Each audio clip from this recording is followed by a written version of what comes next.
2 years ago, I made a very unsettling and borderline disturbing discovery in one of my shrimp tanks. My baby shrimp were going missing, and I couldn't figure out exactly what was causing it. Initially, I thought it was a lack of protein or maybe some consequence of water parameters.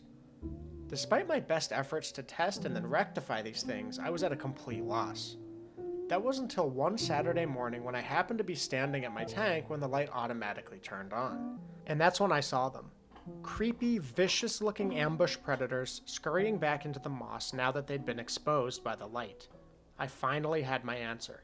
So quick note, we're starting this video off with the shrimp tank guests who are actually dangerous to our shrimp, but the majority of them are not. Keep that in mind and try not to panic when you encounter something you don't recognize. So let's get back to the story. I couldn't quite make out what I was seeing before the various dark-colored creatures vanished back into the moss. It made my skin crawl knowing that I had unwanted visitors, and I had no choice but to disassemble my entire tank to find out what they were. After removing the lid and dismembering the massive Java moss clump that I had, I managed to remove 3 scary-looking animals. Sure, they're quite beautiful and I have an endless appreciation for nature, but I instantly speculated that they were predators based on their shape and by the way that they move. I soon determined that what I was dealing with were dragonfly larvae, or damselfly larvae. I'm not actually sure which one it was, but it was some kind of predatory freshwater larva that was enjoying the buffet of baby shrimp that I had spent months caring for. Naturally, I was upset and worried that I hadn't found them all.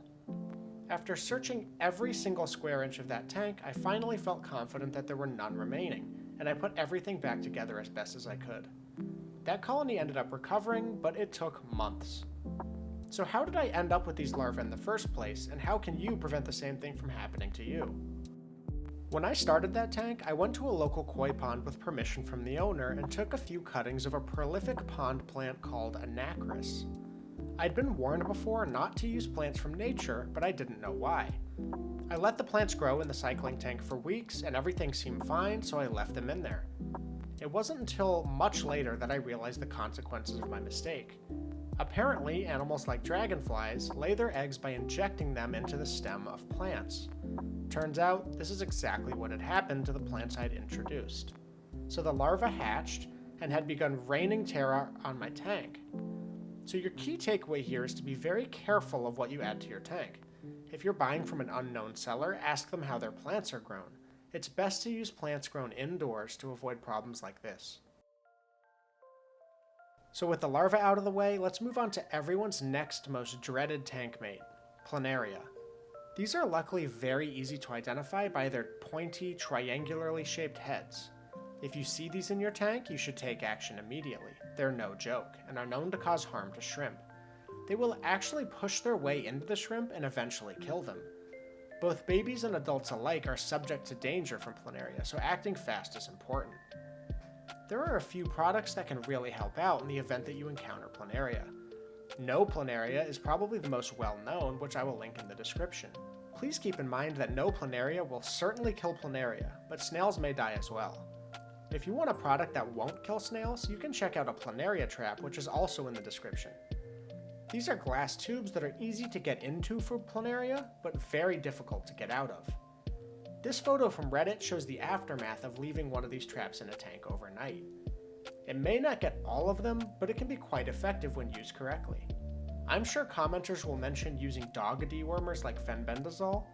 I've heard good things about this, but I don't want to personally say anything about it. If you have experience with it, please share it in the comments below. I don't know that much about them, and I personally would stick to no Pleneria if you can get it where you live. If you've watched my videos before, you are no stranger to seed shrimp. They are harmless, minuscule, bluish-green crustaceans that roam around the tank foraging for just about anything they can find. They eat detritus and algae as well as biofilm, just like our shrimp do. For that reason, some people would argue they may outcompete your shrimp for food, but I haven't personally experienced that. I have thriving shrimp colonies, and there are inevitably seed shrimp along for the ride, but both seem to do just fine in one another's presence. A fun fact that I just learned from Shrimply Explain's new book is that seed shrimp commonly make up a percentage of our shrimp's diets. They don't appear to eat them on purpose, but the seed shrimp are so plentiful that they get consumed during foraging. So all in all, seed shrimp are not going to harm your shrimp. They can cohabitate just fine with no risk of problems. They also do a pretty good job of mitigating overfeeding by vacuuming up the leftover food. If you ever find that your seed shrimp population gets out of hand, they make amazing live food for fish. Just a thought. So now we're going to talk about worms, excluding Pleneria because we already discussed them. These are roundworms and detritus worms that we're mainly going to talk about. Both of these are harmless to your shrimp, and their populations will scale with the amount of food you're adding. Detritus worms will often become very prolific if you're feeding often, especially in shrimp-only tanks because there are no fish to eat them. Some people actually include just about all aquarium worms aside from Pleneria under the umbrella of detritus worms, so I will do that here for simplicity. Like seed shrimp, these worms are only beneficial. They do a great job of vacuuming up any uneaten food. As you see here in my white cloud fry tank, I have an insane number of these guys. This is because I'm feeding heavily to keep these fry healthy and growing quickly, and the excess is going to the seed shrimp and detritus worms. The snails, of course, are also getting some, but we'll talk about them next. Once these fish get bigger, though, these worms likely won't last long and will become a part of their diet. It's awesome to me that we can create these small food webs in our aquariums.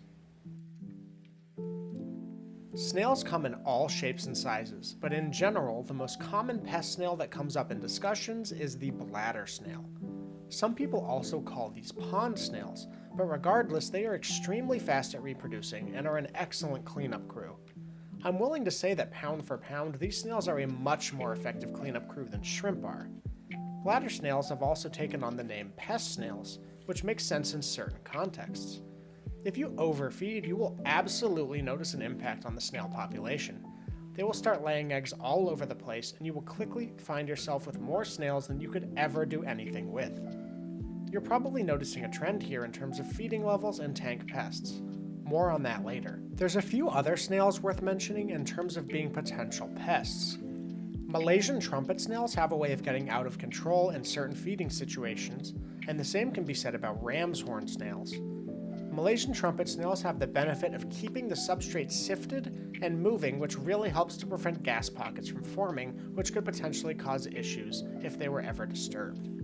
Some people manually stir their substrate regularly for this exact purpose, and having trumpet snails will stop you from needing to worry about that. Ram's horns are essentially identical to pond snails in terms of utility, just bigger and more reddish orange. All around, snails are pretty cool and are a great cleanup crew for your aquarium. So this can be more difficult than it actually seems. If you want a rapidly growing shrimp colony, you need to feed plentifully. If you want a rapidly growing snail colony, you need to feed plentifully. If you want a rapidly booming detritus worm colony, okay, I'm not going to say it again, but you get the point. By feeding the tank heavily, you will cause an increase in the populations of every animal in the tank. In my experience, shrimp will usually come out on top. They are larger and can eat much more per individual than their competitors. As my shrimp colonies grow, I tend to see less and less seed shrimp, snails, and detritus worms. Their populations occasionally boom for reasons I actually don't really understand, but for the most part they stay pretty stable and aren't much of a concern. There's a trick that I've used in the past to remove a large amount of seed shrimp from my tank at once. If you put something like a blanched cucumber slice in your tank, it will usually be covered in seed shrimp. For whatever reason, they tend to stick around long after your shrimp are done with it, and it's at this point that I use a turkey baster to suck them up. I personally move them to a fish tank as live food, but you could also transfer them to another shrimp tank, or I guess do whatever you want with them. Removing detritus worms is more difficult, as they tend to hide in the substrate or below plants and decorations. The aforementioned cucumber method works great with snails too, so if you ever feel your population's getting out of hand, you can manually remove them using this method. I've heard about cases in the past where tanks have become so overrun with detritus worms and seed shrimp that they had to be completely reset.